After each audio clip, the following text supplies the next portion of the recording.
The 1980s also saw the emergence of a major health epidemic.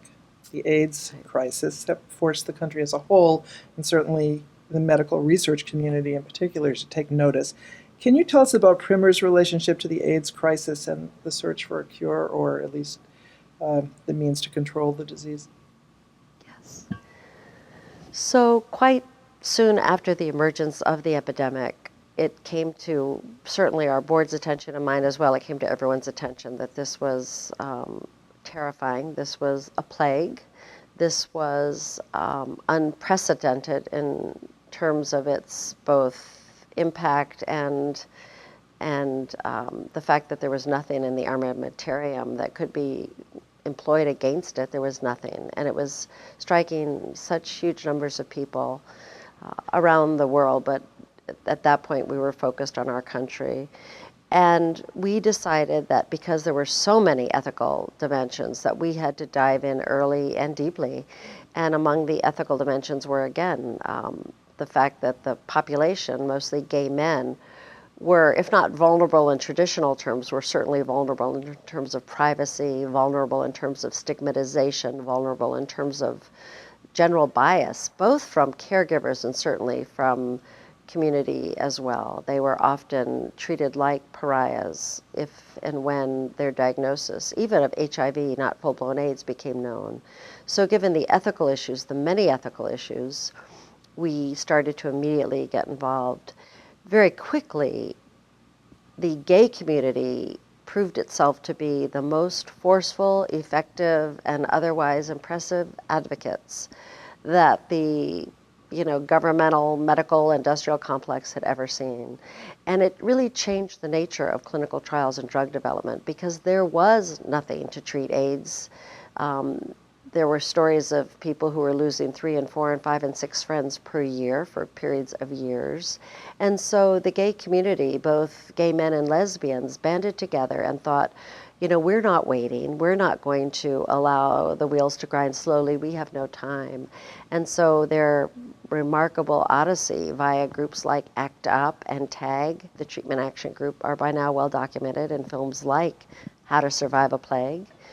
And they just said, we've got to have a better way of getting drugs approved. We've got to either fast-track drugs. We've got to either improve the compassionate use of drugs. We've got to have something. And we understand biostatistics. We understand drug development. We're going to educate ourselves about the chemistry and the molecular biology. And so there has never been such an involved hands-on group of advocates and, in fact, research subjects as the AIDS sufferers from the gay community. So PRIM&R got very involved with a number of people from ACT UP. We were privileged to have Mark Harrington and some others at our meeting. Similarly, Surgeon General C. Everett Koop came to PRIM&R's conferences, 2 of them, and that was extraordinary. We had Merv Silverman, who was the head of the health department in San Francisco. We had Matilda Krim, a remarkable woman scientist who was the founder of AMFAR. So PRIM&R was the very lucky beneficiary of all the talent, or at least a good share of the very high profile talent in the field. Jonathan Mann here in Boston, Marty Hirsch here in Boston. So many people were here, Jerry Groupman, Harvey Macadon, Deborah Cotton.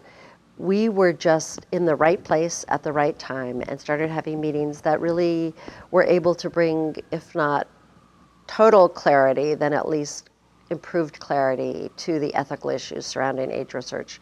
They were multiple. So what would you say were the primary lessons for PRIM&R that emerged from the AIDS crisis, and how did PRIM&R incorporate those lessons into its work going forward from that point?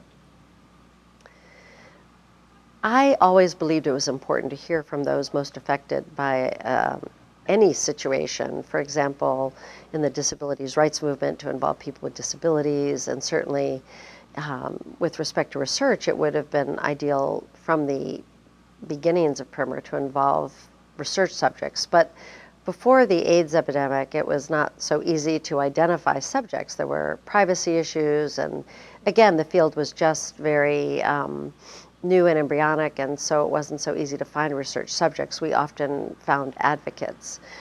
But here, the persons with HIV and with AIDS were taken to the streets and to the microphones and to the TV screens. So we were able to actually work with the subject community, have some of them at our conferences, to have dialogues with them.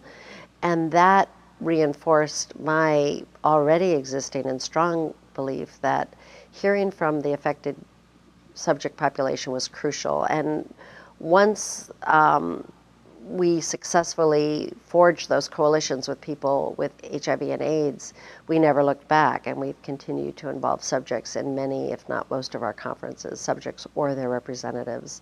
So that was huge. I think it also wasn't necessarily restricted to PRIM&R, but I think the AIDS activists showed the entire research establishment that out-of-the-box thinking and trying to be much more creative and responsive and not homogenizing clinical trials, really taking each disease or condition and each subject cohort and treating it individually. Before there was this one gold standard, you do these randomized trials, and often, if not always, placebos were used, even though the FDA does not require them.